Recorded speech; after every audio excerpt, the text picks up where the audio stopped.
Bom, então, um exemplo de slew rate, eu tenho um chip cujo slew rate nominal é 2 volts por microsegundo. Qual é o máximo ganho de tensão em closed loop, ou seja, com realimentação? Nós já vamos ver o que isso significa na prática, que pode ser usado se o sinal de entrada ele varia 5 volts em 10 microsegundos. Então, o seu sinal de entrada, aliás, aqui o seu sinal de entrada varia 0,5.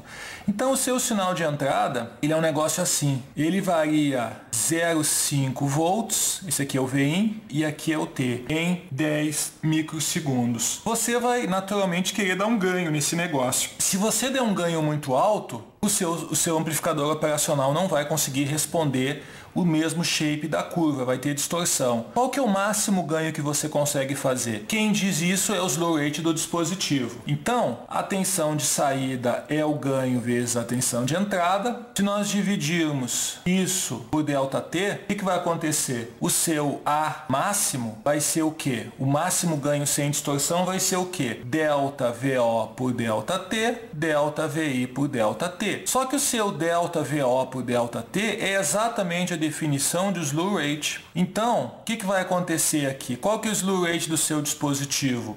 2 volts por microsegundo. Qual que é o seu sinal de entrada? A relação do seu sinal de entrada vai ser o quê? 0,5 volts por 10 microsegundos. Você vê que vai cortar as unidades? O seu ganho máximo, então, vai ser simplesmente 40. Ou seja, se você der um ganho de 40, você vai ter o que aqui? 40 vezes 0,5, 40 vezes 0,5 vai dar 20. E você vai ter preservado aqui o seu shape, né, VOT, você vai ter preservado aqui o seu shape da sua onda. Se você der um ganho maior, e nada impede que você dê um ganho de 50, a sua onda provavelmente ela vai ficar distorcida. Ela vai ficar distorcida por quê? Porque você deu um ganho muito alto. Então, esse que é o conceito do slew rate. O seu pulso vai ser distorcido se você fizer um ganho maior do que 40. E existe uma relação óbvia aqui entre a máxima frequência do sinal e o slew rate. Essa relação é a ponte aqui entre o domínio tempo e o domínio frequência.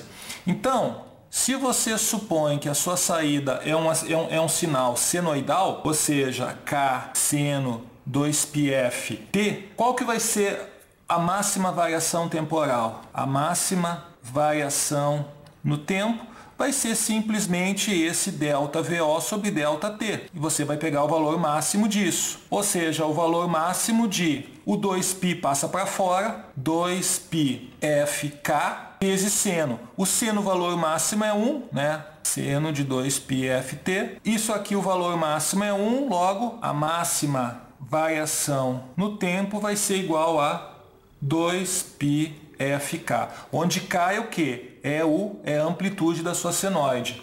Então, 2πfk tem que ser menor ou igual ao que o seu slew rate. Aqui você tem a relação entre a frequência e o slew rate. Ou seja, a sua frequência máxima tem que ser menor ou igual, a sua frequência máxima vai ser igual a slew rate sobre 2πk. Se a sua frequência for maior do que esse número, você vai ter distorção. Você vai ter algum problema aí de distorção. A sua frequência tem que ser menor. Então, o que você faz se você quer uma frequência mais alta? Você diminui o ganho. Diminuir o ganho significa pegar esse K e ele ficar menorzinho. Então, K aqui está associado com a tensão de entrada vezes o ganho. Ou eu tenho K, ou eu tenho ganho, ou eu tenho resposta em frequência. Ou eu tenho banda, ou eu tenho ganho. Então, essa aqui é a balança, né? O produto ganho-faixa tem que ser constante. Ou eu tenho ganho, ou eu tenho faixa. O produto dos dois ele tem que ser constante. Bom, aí a pergunta que vem é a seguinte: como é que eu uso o operacional em circuitos? É um negócio bem simples, são apenas duas regras. Então, vamos começar aqui a estudar o amplificador. Aliás, vamos começar aqui estudando o amplificador inversor. O amplificador inversor usando um operacional, ele precisa apenas de 2 resistores. Estou desenhando aqui, esse aqui é o amplificador. Acredite se quiser, esse aqui é o R1 e esse aqui é o RF. aqui é o VO, aqui é o VI. Percebe que a gente não desenha aqui, mas eu tenho uma alimentação simétrica que eu apenas não desenhei. Bom, por incrível que pareça, esse circuito aqui ele faz uma amplificação e você tem que usar duas regras. Você tem que usar duas regras para analisar circuitos com operacional. A regra número 1 que significa que a impedância de entrada é infinita, ou seja, não entra corrente para dentro do chip. Então, aqui ó, não entra corrente. Essa é a primeira regra. E a regra número 2 é um negócio chamado terra virtual. O que significa terra virtual? O seu V mais do seu operacional é igual ao seu V menos. Ou seja, esses dois pinos eles estão no mesmo potencial. Você vai perguntar, mas como é que pode isso? Isso acontece devido à estrutura interna do operacional que está submetida a essa realimentação. Esse resistor aqui F é F porque é feedback, porque é realimentação. Então você percebe que ele está ligando a saída para a entrada.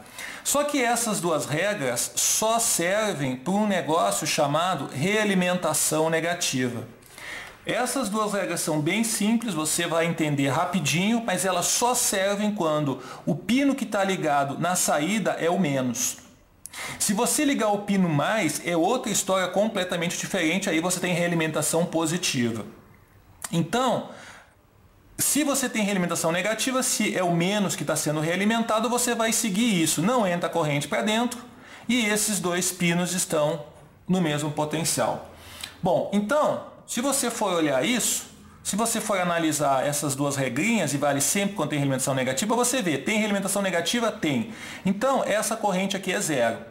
Então, essa correntezinha aqui é zero.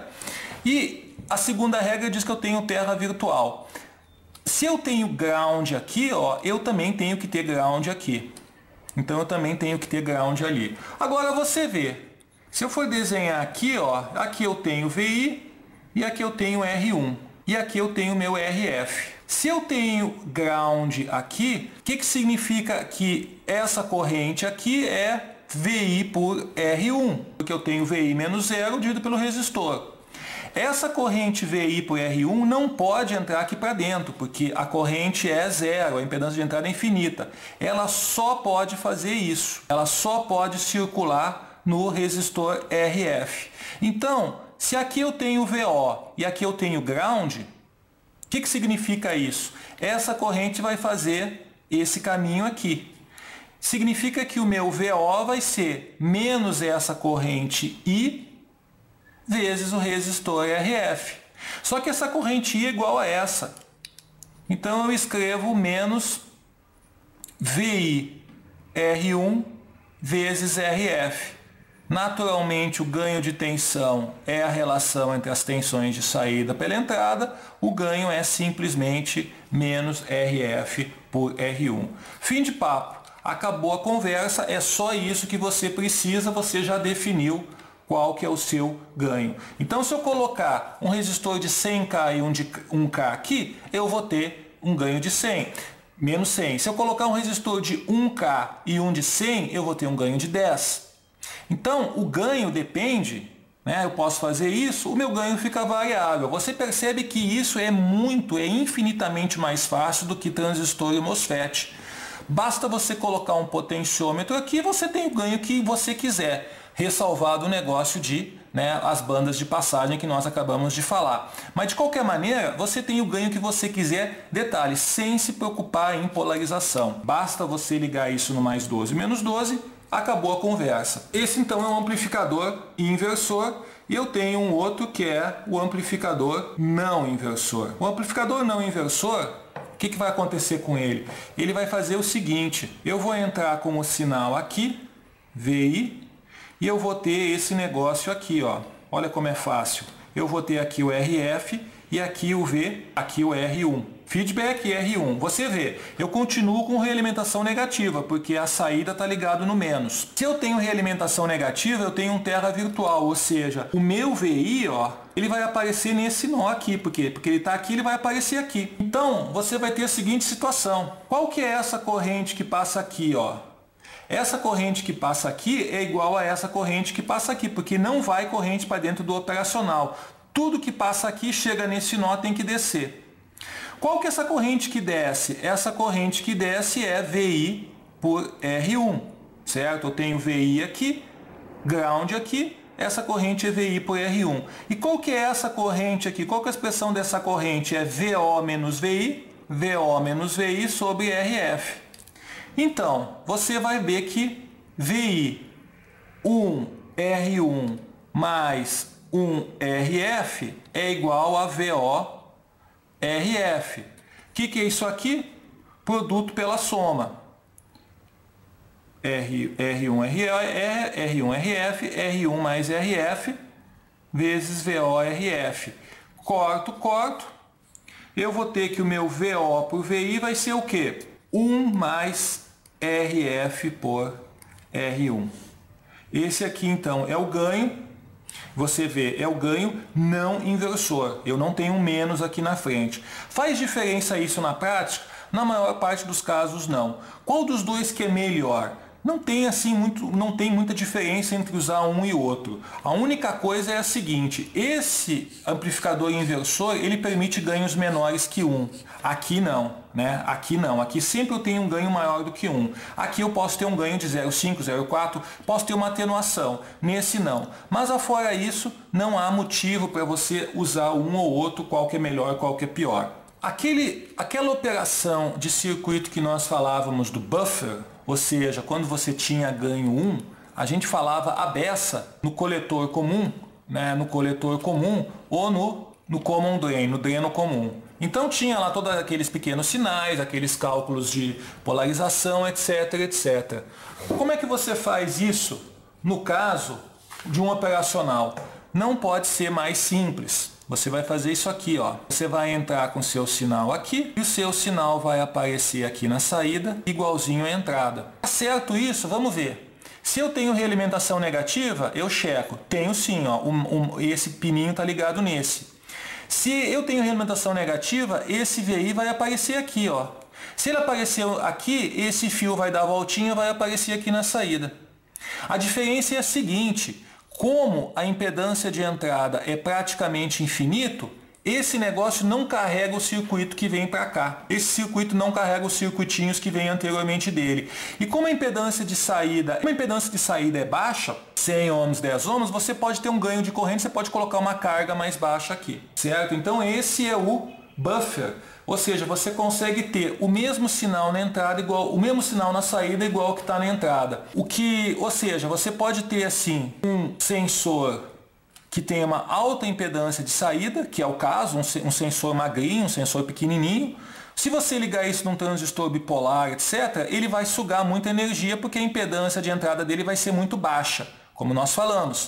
O que você faz? Você liga isso num buffer, aqui o seu operacional, essa tensão aqui aparece aqui na saída. E agora você pode ligar nos circuitos subsequentes sem carregar o seu sensorzinho delicado e frágil. E você percebe que como não entra corrente aqui para dentro, não circula corrente nessa resistência do gerador. Ou seja, a tensão VS aqui vai aparecer aqui. Então você resolve todos os problemas, né? É comum a gente colocar um resistor aqui, ó, por problemas de estabilidade, certo? Você percebe que colocar esse resistor, do ponto de vista das análises que nós estamos fazendo, não faz diferença nenhuma. Por quê? Porque não vai circular corrente por ele, mas ele melhora a estabilidade. Esse resistor melhora a estabilidade. E você vai perguntar, mas que valor que eu coloco? Isso na prática você ajusta, mas alguma coisa aí, provavelmente você vai começar a pensar em torno de 2K, de 1K por aí. Outro circuito aí que também é muito útil você usar operacional é o amplificador somador. Então vamos supor uma mesa de áudio, uma aplicação de áudio que você queira somar vários sinais simultâneos, sei lá, o captador da bateria, o sinal do violão, o sinal do microfone. Como é que você faz você junta isso num canal só? Né? São vários sinais de fontes diferentes, você vai passar por um circuitinho assim. De novo, você vê que existe realimentação negativa, né? A saída está ligada no pininho mais, no pininho menos. E como é que você analisa isso? O único jeito que tem de analisar é via superposição. Superposição vale porque você está sempre lembrando, superposição vale para problemas lineares. E aqui é um problema linear, nós temos tensão, tensão é um problema linear. Se fosse potência, isso já não seria verdade. Então a superposição, o que você vai fazer? Você vai pegar uma fonte e você vai aterrar as demais. Então vamos pegar aqui o R1, ó, a fonte V1, e as demais nós aterramos. Aí o seu circuito vai ficar assim, ó. Aqui o RF e aqui o VO. O que acontece quando você faz isso? Primeiro, se eu tenho ground aqui, eu vou ter ground aqui. Se eu tenho ground aqui também, esse resistor R2 e R3, eles não estão fazendo absolutamente nada, porque 0 aqui, 0 aqui, 0 aqui, 0 aqui, nos dois terminais tem o mesmo potencial, eles não estão fazendo nada. Eu fiquei então com essa situação, ó. Vê se você concorda comigo. Menos mais, eu fiquei aqui com RF, VI aqui e aqui o R1. O que é isso aqui? O velho amplificador inversor, cuja saída é menos RF sobre R1, V1. Certo? Aqui é o V1. Então, se eu fizer o mesmo para os demais, eu vou chegar na seguinte expressão. VO vai ser o quê? Menos RF, R1, V1, mais RF, R2, V2, mais RF, R3, V3. E aí você vai ter a soma dos seus sinais. Ou seja, basta eu colocar aqui um trimpote e eu faço que nem aquelas mesas de áudio. Eu consigo ver, pesar, né, fazer uma soma ponderada dos sinais, quem deixa entrar mais, quem deixa entrar menos. E outra vantagem desse negócio, você vai dizer, eu posso fazer isso só juntando 2, 3 resistores, eu posso fazer isso um negócio assim. Qual que é a diferença de eu fazer um negócio assim, ó, somar as fontes com resistores? Quando você faz isso, V1, V2, V3, R1, R2, R3, o que acontece aqui é o seguinte, aqui você vai ter a soma, talvez até você tenha a soma, mas aqui você tem uma impedância de entrada muito alta. Ou seja, as suas fontes aqui, ó, os seus diferentes captadores, eles não sentem a influência desse circuito. Aqui eles sentem porque eles estão enxergando uma série de resistores em paralelo.